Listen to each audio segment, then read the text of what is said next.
ఓం నమ ప్రణవార్థాయ శుద్ధజ్ఞానైకమూర్తయే నిర్మలాయ ప్రశాంతాయ దక్షిణామూర్తయే నమః. శివాయ గురవే నమః. శ్రీమాత్రే నమః. శ్రీవిష్ణురూపాయ నమః శివాయ. నమో మహద్భ్యో ఋషిభ్యో గురుభ్యో నమః. సద్గుణాలు ఉన్న వాళ్ళకి నమస్కారం చేయాలి అనొక మాట. నమస్కారం చేయడం అర్థం మనకు సద్గుణాలు లేకపోయినా పర్వాలేదు, ఇతరులకు సద్గుణాలు ఉంటే నమస్కారం చేయాలి అని అర్థం కాదు. ఇక్కడ ఎక్కడైతే సద్గుణాలు ఉంటాయో దాన్ని గౌరవిస్తూ దాన్ని అనుసరించాలని చెప్పడం. అంటే ఆ సద్గుణాలు మనము అలవరుచుకోగలగాలి. అంతేకాదు ఈ సద్గుణాలు అలవరుచుకుంటే ఇతరుల చేత మనం గౌరవింపబడతాం. అది కూడా ఇందులో ఉన్న భావం. అందుకే సద్గుణాలు ఉన్న వారికి నమస్కరించాలంటే సద్గుణాలు ఉన్నవారిని ఇతరులు నమస్కరిస్తారు, అటువంటి యోగ్యత వాళ్ళని ఉంటుంది. అలాంటి స్థితిని మనం పొందగలగాలి. అంటే ఇతరుల చేత గౌరవింపబడే సద్గుణాలు మనకు కలిగి ఉండాలి. ఏమిటా సద్గుణాలు అనేవి భర్తృహరి అద్భుతంగా చెప్తున్నాడు. సనాతన ధర్మాన్ని నీతి మార్గంలో చెప్పినటువంటి మహానుభావుడైన. వాంఛా సజ్జన సంగతౌ పరగుణే ప్రీతి గురౌ నమ్రత విద్యాయాం వ్యసనం స్వయోషితి రతి లోకాపవాదాద్భయం భక్తిశూలిని శక్తిరాత్మదమనే సంసర్గముక్తి ఖలై ఏతే యేషు వసంత నిర్మల గుణా తేభ్యో నమః కుర్మహే. ఇందులో చెప్తున్నది మొత్తం కొన్ని సులక్షణాలు. మొదటిది వాంఛా సజ్జన సంగతౌ, అంటే సత్పురుషులతో సాంగత్యాన్ని వాంఛించాలి అన్నారు. ఇక్కడ సత్పురుషుల సాంగత్యం కోరుకోవాలి. సత్పురుషుల సాంగత్యం చెయ్యాలనే తర్వాత మాట. మనం ఎప్పుడూ కోరుకోవాల్సిన సత్సాంగత్యం.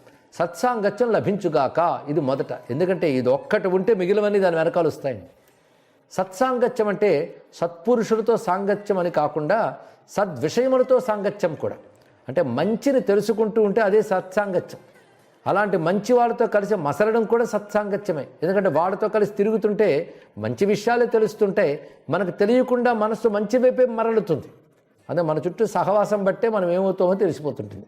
అదే ముందు చెప్తున్నది గొప్ప విషయం. వాంఛా సజ్జన సంగతౌ, సత్సాంగత్యం పట్ల వాంఛ కలిగి ఉండాలి. రెండవది పరగుణే ప్రీతి, ఇతరుల్లో గొప్ప లక్షణం కనిపిస్తే ఆనందించగలిగే స్వభావం ఉండాలి. ఇది చాలా ముఖ్యం. ఎవరైనా గొప్పవారు లేదా వారి దగ్గర ఈ మంచి లక్షణం ఉందండి అని చెప్తే ఆహా అని సంతోషించాలి. అంతేగాని వారి పట్ల ద్వేషం పెంచుకుని మీరు చెప్తారు కానీ అంత మంచి ఏం లేదండి అని మళ్ళీ వీడు 4 ముక్కలు చెప్పడం ఇది కాదు. ఎప్పుడు కూడా తెలుసుకోవాల్సింది ఇతరుల్లో మంచిని కీర్తించగలగాలి. చెడు గురించి చర్చించకపోవడమే మంచిది. ఇది క్షేమం. ఎందుకంటే ఏది చర్చిస్తామో అది స్వభావంగా మారే ప్రమాదం ఉంది కనుక చెడు చర్చ చేయకుండా ఇతరుల్లో గుణాల్ని మాత్రమే కీర్తించాలి. దీని గురించి చెప్తూ శాస్త్రంలో మాట అన్నారు. పరగుణ పరమాణున్ పర్వతీకృత్య నిత్యం నిజహృది వికసంత సన్నిసంత కియంత అని మాట ఉన్నది. అంటే ఇతరుల్లో కాసింత సద్గుణం కనబడ్డా దాన్నే గొప్పగా కీర్తించాలి. అంతేగాని వాళ్ళల్లో దుర్గుణాలన్నీ వెతికి చెప్పడం కాదు ఇక్కడ అన్నారు. అలాంటి లక్షణం రామచంద్రవర్తి వద్ద ఉంది. కానీ ఇతరుల్లో అపచారాలు ఎన్నున్నా లెక్కబెట్టడు. గొప్ప ఉపకారం మంచి స్వభావం ఉంటే దాన్నే కీర్తిస్తాడు అని. అలాంటి లక్షణం అలవర్చుకోగలగాలండి. అంటే మంచిని మనం ఎంచి దాన్ని గొప్పగా చెప్పగలగాలి కానీ చెడు గుణాలను వ్యాప్తి చేయడం కాదు అనేది అద్భుతమైన అంశం ఇక్కడ. ఇలాంటి విషయంలో పరమేశ్వరుని ఉదాహరణగా చెప్తారు. పరమేశ్వరుడు విశ్వమంతా వ్యాపించిన విషాన్నంతటిని తీసి కంఠం లోపల దాచిపెట్టాడు లోకానికి హాని కలగకుండా. కానీ చిన్నగా ఉన్నటువంటి చంద్రలేఖను మాత్రం నెత్తి మీద పెట్టుకు చూపించాడు. అంటే చంద్రలేఖ శీతలం చక్కగా ఉంటుంది, విషం బాధాకరం తీవ్రంగా తీక్ష్ణంగా ఉష్ణంగా ఉంటుంది. అలాంటి వేడి అయిన ప్రమాదకరమైన విషాన్నేమో ఇంత చేసి లోపల దాచేశాడు. ఇంతే ఉన్న చంద్రుని మాత్రం పెద్ద చేసి నెత్తి మీద పెట్టుకుని అది చూపిస్తున్నాడు. అలాగే ఇతరుల్లో గుణగణాలని విషంలాగా నిగ్రహించి సద్గుణాల్ని నెలవంకలా ప్రదర్శించాలి అనే ఒక భావాన్ని పరమేశ్వర తత్వంతో చెప్తారు. అలాగే పరమేశ్వరుని ప్రార్థిస్తూ కొందరు భక్తులు అంటారు, స్వామి నా అపరాధాలు విషంలా ఉన్నా నువ్వు నిగ్రహించి వాటిని బయటికి పెట్టకుండా లోపల నియంత్రించు, సహించు. నా యొక్క ఏదైనా చిన్నపాటి సద్గుణం ఉన్నా దాన్నే నువ్వు శిరసా స్వీకరించవయ్యా అని భక్తిగా చెప్తారు. మొత్తాన్ని తెలుసుకోవాల్సింది ఏంటంటే ఇతరుల్లో కాసింత మంచి గుణం కనబడ్డా దాని పట్ల ప్రీతి కలిగి ఉండాలి. ప్రీతి అంటే ఆనందం. ఒకడు ఎప్పుడు నిజం చెప్తాడని విన్నాం అనుకోండి, ఆహా ఎంత బాగుందో అనాలి. అంటే ఆ గుణాన్ని పట్ల ప్రీతిని చూపించావు. ప్రీతి ఎందుకు చూపించావు? ఆ గుణం పట్ల నీకు గౌరవం ఉంది కదా, ఆ గుణం మంచిదని భావిస్తున్నావు కదా, అది ప్రీతి రూపంలో కనబడుతుంది. అందుకే పరగుణే ప్రీతి రెండవది. ఇక మూడవది గురువు నమ్రత. గురువుల యందు నమ్రభావం కలిగి ఉండాలి. అంటే వినయంగా గురువులను ఆశ్రయించాలి. గురువులు అంటే పెద్దలు అని అర్థం. గౌరవించదగిన వారు గురువులు.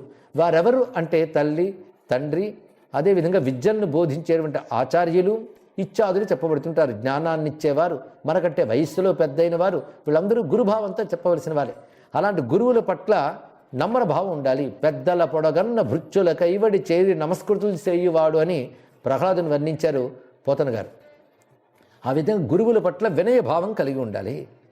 ఇక నాలుగవది విద్యాయాం వ్యసనం. వ్యసనం అంటే అదే పనిగా ఒక మహాప్రీతిగా చేసేదే వ్యసనం. అంటే ఇతరులు వద్దన్నా కూడాను ఆ పని మానరు, దాన్ని వ్యసనం అంటూ ఉంటాం.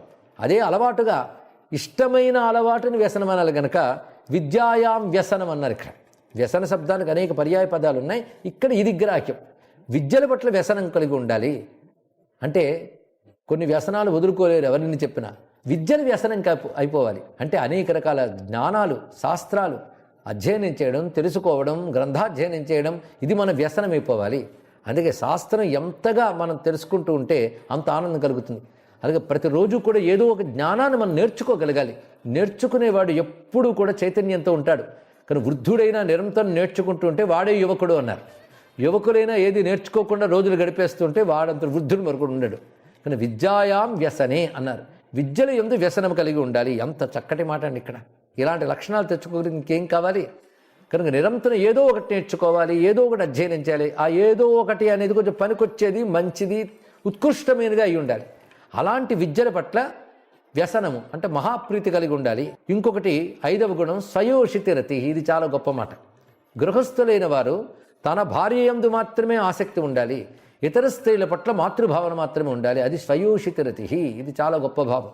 ఇది వచ్చినప్పుడు సమాజంలో స్త్రీ పట్ల గౌరవం కనబడుతుంది. ఇక్కడ తన భార్య యందు మాత్రమే ఒక దృష్టి ఉంటుంది, కానీ ఇతర స్త్రీల యందు మాత్రము తాను గౌరవ దృష్టితో మాతృభావనతో ఉంటాడు. ఇది ఉత్తమ గుణం. అంటే స్వయోషితి రతి.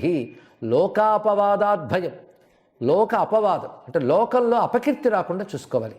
ఎక్కడైనా తనకు అపవాదం వచ్చిందంటే జాగ్రత్త పడాలి. అపవాదం రాకుండా ఉండాలి. కానీ లోకాపవాదానికి భయపడ్డం అనేది ఉత్తమ లక్షణం. ఇది తెలుసుకోవాలి. కొంతమంది అంటారు నేను లోకానికి భయపడినాను. నేను లోకానికి భయపడకపోతే ఎలాగా? లోకానికి నువ్వు జవాబుదారి. లోకం నిన్ను పోషిస్తోంది, లోకం వల్ల పోషింపబడుతున్నావు. అలాగే లోకమంతా కీర్తించితే నువ్వు సంతోషిస్తున్నావా లేదా? కనుక లోకం నుంచి కీర్తిని ఆశిస్తున్నావు. ప్రతివాడు కీర్తిమంతంగా 10 మంది పొగిడే విధంగా ఉండాలని కోరుకుంటాడు కదా. 10 మందే కదా లోకం అంటే. కానీ 10 మంది పొగిడితే సంతోషించేవాడివి, 10 మంది తెగడకుండా జాగ్రత్త పడాలి లేదా? అందుకే లోకాపవాదం లేకుండా జాగ్రత్త పడాలి. అందుకే రామచంద్రమూర్తి తనకు తెలిసినప్పటికీ, సీతమ్మ పవిత్రురాలని తెలిసినప్పటికీ అగ్నిహోత్రం వద్ద ఆమె తనంత తాను అగ్నిహోత్రంలో ప్రవేశించినప్పుడు మౌనం వహించాడు. ఎందుకంటే ఆయనకు తెలుసు అగ్నిహోత్రుడు దేవతా స్వరూపము, కాసేపట్లో సీతమ్మను తీసుకొచ్చి ఇస్తాడని రామచంద్రమూర్తి తెలుసు. అప్పుడు లోకానికంతటిగా ఆమె ఎంత పవిత్రాలు తెలుస్తుంది. ఇది లోకాపవాదం లేకుండా ఉండడం కోసం రామచంద్రమూర్తి జాగ్రత్త పడ్డాడు. అదేవిధంగా శ్రీకృష్ణ పరమాత్మకి శమంతకమని తాను అపహరించాడని అపవాదం వచ్చింది. అపవాదం తొలగించడం కోసం తాను ప్రయత్నించాడు. అంతేగాని లోకంలో అపవాదం వస్తే రాని క్రమంగా అదే పోతుంది అనుకోకూడదు. తాను మంచిగా ఉన్నప్పటికీ దాన్ని చెడుగా చూపించడమో లేదా లేని చెడుని ఆరోపించడమో అపవాదం అనిపించుకుంటుంది ఇక్కడ. అంతేగాని తాను తప్పు పనులు చేసినప్పుడు తప్పే అంటారు, కానీ మంచి పనులు చేసినా తప్పంటే దాని అపవాదం అనాలి. అలాంటి అపవాదం రాకుండా జాగ్రత్త పడాలి. అందుకే పెద్దలు ఒక మాట చెప్తారు, మంచిగా ఉండడమే కాదు మంచిగా కనబడాలి అని కూడా చెప్తారు. ఇక్కడ మనం మంచి కనబడాలి, లేకపోతే లోకం అపవాదం చేస్తుంది. కానీ లోకాపవాదం నుంచి భయపడాలి. ఇది చాలా ముఖ్యమైన అంశం. ఒక్కొక్కప్పుడు లోకాపవాదమే మనం మంచిగా ఉండేటట్టు చేస్తుందండి. లోకంలో 10 మంది ఏమనుకుంటారో అని కొంతమంది చెడ్డ పని చేయరు, అది కూడా మంచిదే కదా. కనుక శాస్త్రం వల్ల, శాస్త్ర జ్ఞానం వల్ల కొందరు ధర్మానికి కట్టుబడి అధర్మం ఆచరించరు.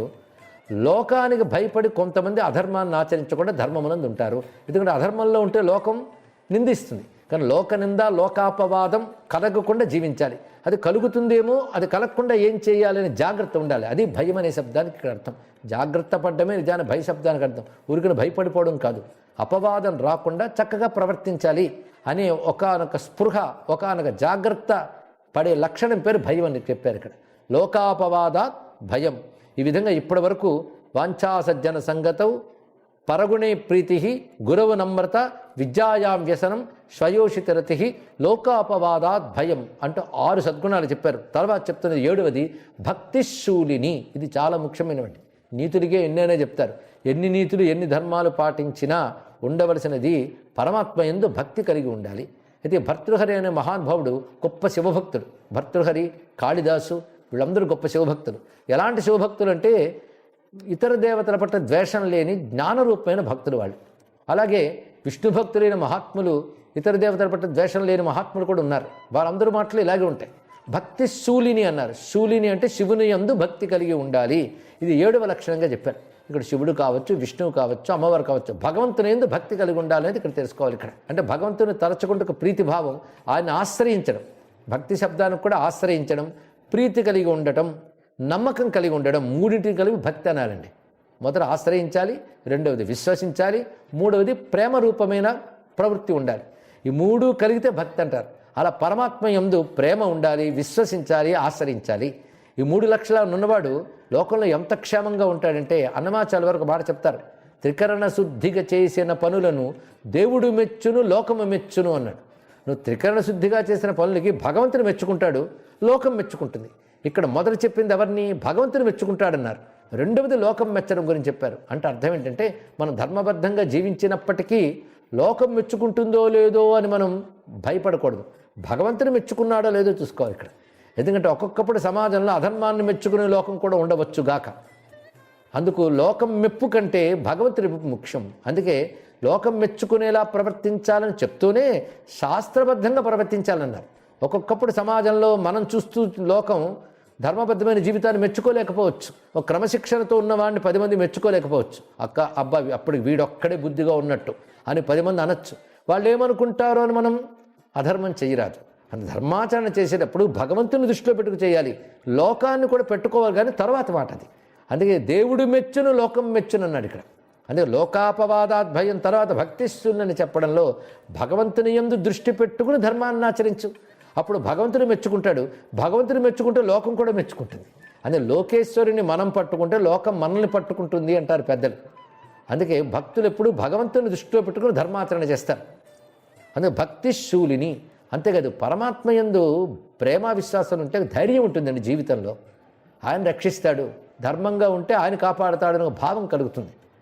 అందుకే భక్తి శూలిని అనే మాటకు చాలా ప్రాధాన్యం ఇస్తున్నారు.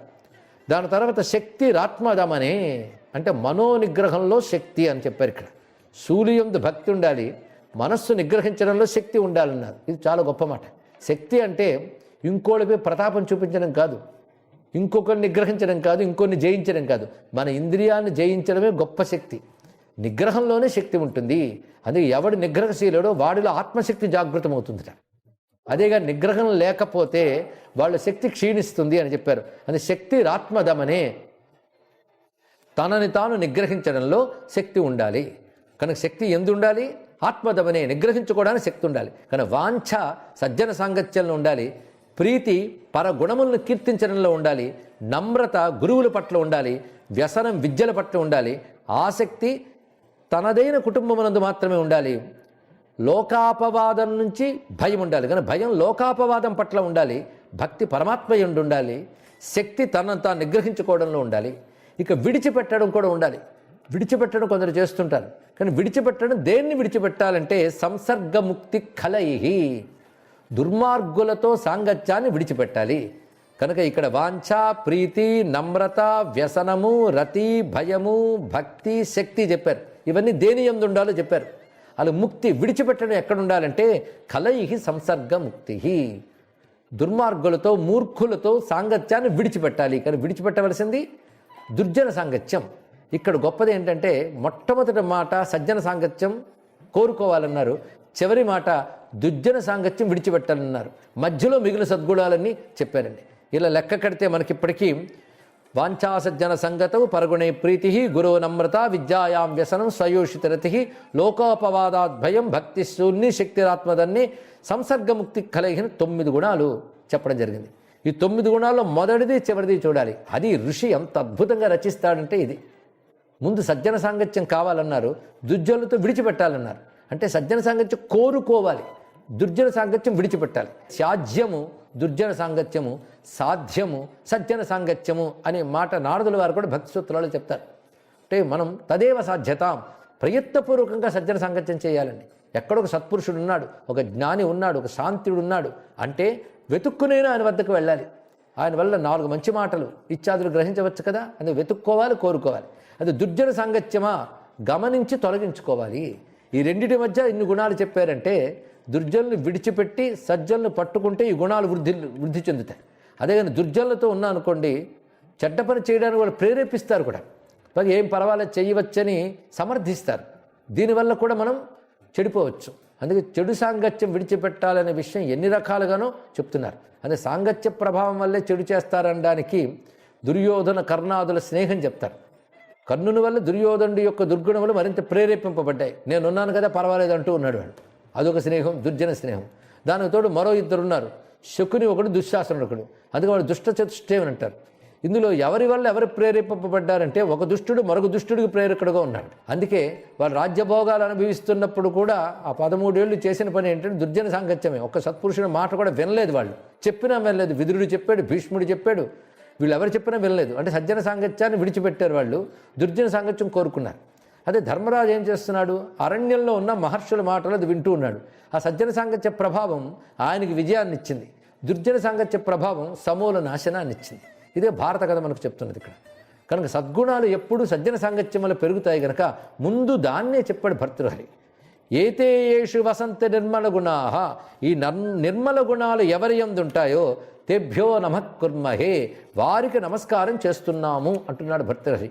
ఇలా మన సనాతన ధర్మం వేదములో చెప్పిన విషయాలని ఇతిహాస పురాణాల్లో చెప్పడమే కాకుండా అటు వేద ఇతిహాస పురాణాలని మథనం చేసినటువంటి సత్పురుషులైనటువంటి వారు ఇలాంటి శ్లోకముల ద్వారా మనకు జ్ఞానాన్ని ఇచ్చారండి. ఇదంతా జీవన వేదంగానే మనం తెలుసుకోవాలి. ఎందుకంటే వేద జీవనం ఏమిటో చెప్తున్నారు ఇక్కడ. కానీ సజ్జన సాంగత్యంతో మొదలు పెట్టుకుని వరుసగా ఇందులో చెప్పినటువంటి మిగిలిన 8 గుణాలు కూడా తీసుకుని ఆ 9 గుణాలు నవం ఒక పూర్ణత కదా, కానీ 9 గుణాలతో పూర్ణత్వం వస్తుంది అని చెప్పారు. ఇలాంటి గుణములు కలిగి ఉన్నవాడికి ప్రకృతి కూడా రక్షిస్తుంది అన్నారు. ఈ గుణాలు లేనప్పుడు ఎంత సమర్థుడైనా అయిన వాళ్ళు కూడా విడిచిపెడతారు అనే మాట మనకి అనర్ఘరాఘవం అనే కావ్యంలో మురారి అనే కవి చెప్తున్నాడు. యాంతి న్యాయ ప్రవృత్తస్య తిర్యంచోపి సహాయతాం తథా అన్యాయ ప్రవృత్తంతు సోదరూపి విముంచతి. మొత్తం రామాయణ కథను ఒక శ్లోకంలో చెప్తున్నాడండి నేను. ఎవరైతే న్యాయ మార్గంలో ధర్మ మార్గంలో ఈ సద్గుణాలతో ఉంటారో వాళ్ళకి పశుపక్షులు కూడా సహాయపడతాయి. ఏమీ లేనప్పటికీ, ఎవడి సహాయం లేనప్పటికీ వాడికి సహాయం లభిస్తుంది. అదే కానీ అన్యాయ మార్గంలో ఉంటే అన్నీ ఉన్నవాడికి కూడా ఉన్న సహాయం పోతుంది అని చెప్పాడు. ఇదే రామాయణం అంటే. ఏమీ లేనివంటే రాజ్యాన్ని కూడా విడిచిపెట్టి వచ్చిన రామచంద్రమూర్తికి భార్యావియోగం ప్రాప్తించింది.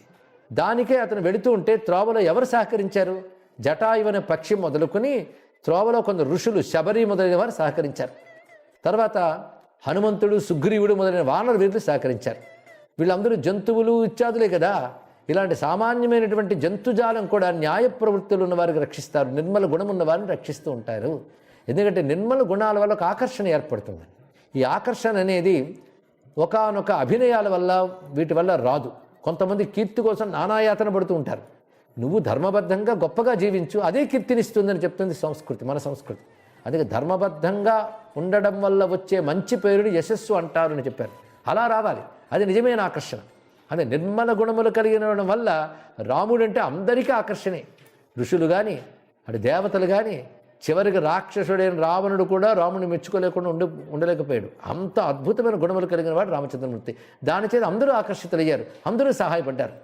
మరి రావణాసురుడు ఎన్ని సౌకర్యాలు ఉన్నాయో చూడండి. తపస్సుంది, యవ్వనం ఉంది, వరాలున్నాయి, గొప్ప రాజ్యం ఉంది, ముల్లోకాన్ని అదుపులో పెట్టగలిగేటువంటి స్థితి ఉంది, అన్ని సంపదలు భోగములు ఉన్నప్పటికీ కూడాను అన్యాయంలో ఉండడం వల్ల అన్యాయ ప్రవృత్తంతో సోదరూపి విముంచతే, సోదరులు కూడా విడిచిపెట్టేశారు. అంటే విభీషణుడు విడిచిపెట్టాడా లేదా? విభీషణుడితో గొప్ప బలం వెళ్ళిపోయింది. అంతేకాదు, కుంభకర్ణుడు నిద్రలేపినప్పుడు కుంభకర్ణుడు ఒక మాట అంటాడు రావణాసుడితో, ఇప్పుడు సీతని అపహరించి వచ్చిన తర్వాత, యుద్ధం వచ్చిన తర్వాత అన్ను లేపో, కానీ ఆ అపహరించే ముందు ఎవరినైనా సంప్రదించేవా? యుద్ధం వచ్చినప్పుడు మాత్రం అందరితో సమావేశాలు తీసుకొచ్చావు, అపహరించే ముందు మమ్మల్ని పిలిచి ఏం చేయమంటారని అడిగేవా? నువ్వు చేసిన తప్పు సుమా అని కుంభకర్ణుడు కూడా చెప్పాడండి. తర్వాత అన్న మీద గౌరవంతో యుద్ధం చేశాడే తప్ప అన్నని సమర్థించలేదు. దీన్ని బట్టి మనం తెలుసుకోవాల్సింది, అన్యాయంలో ఉన్నవాడిని అయిన వాళ్ళు కూడా సమర్థించరు, ఎప్పటికో అప్పుడు నిందించి తీరతారు, విడిచిపెట్టేస్తారు, తన వాళ్ళు కూడా విడిచిపెడతారు. ఒకవేళ వాళ్ళు విడిచిపెట్టకుండా పట్టుకున్నప్పటికీ కూడా అధర్మం యొక్క ప్రభావం చేత వాళ్ళు కూడా దూరమవుతారు. అందుకే తనను సమర్థించే వాళ్ళందరినీ పోగొట్టుకున్నాడు రావణుడు, తన వైపు ఉన్న వాళ్ళందరినీ పోగొట్టుకున్నాడు దుర్యోధనుడు.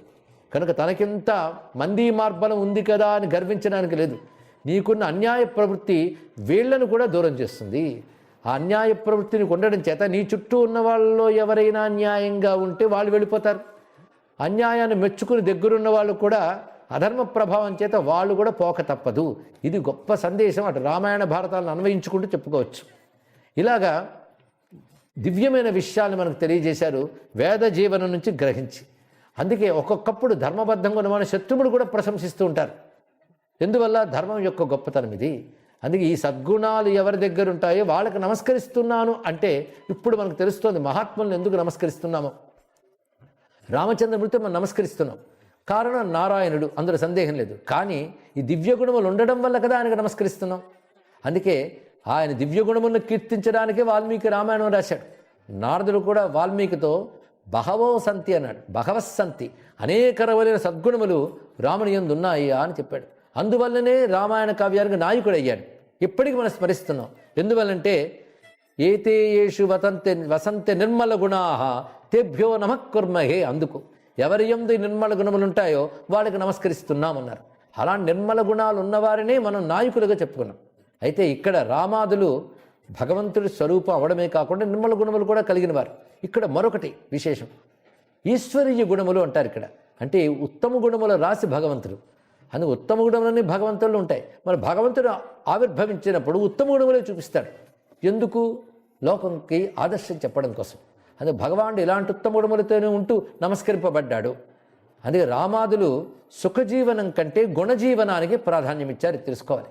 అది సుఖాలనైనా గడ్డి పోచలా పక్కన పడేసి సద్గుణాలను ఆశ్రయించుకుని భాషించారు. అందుకే వాళ్ళని దైవాలుగా మనం ఉపాసిస్తున్నాం, ఆదర్శాలుగా ఆరాధిస్తున్నాం.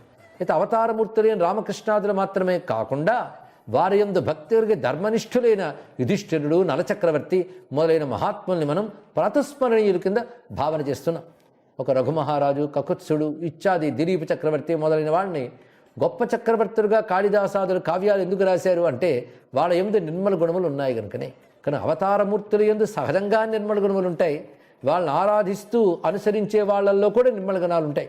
వారు ఉభయులు కూడా మనకు వందనీయులే అనే విషయాన్ని చెప్తూ సద్గుణములే సమాజంలో గౌరవాన్నిచ్చే స్థితిని ఇస్తాయని చెప్పిన భర్తృహరి చెప్పిన వేద సంబంధమైన ధర్మములకు నమస్కరిస్తూ స్వస్తి.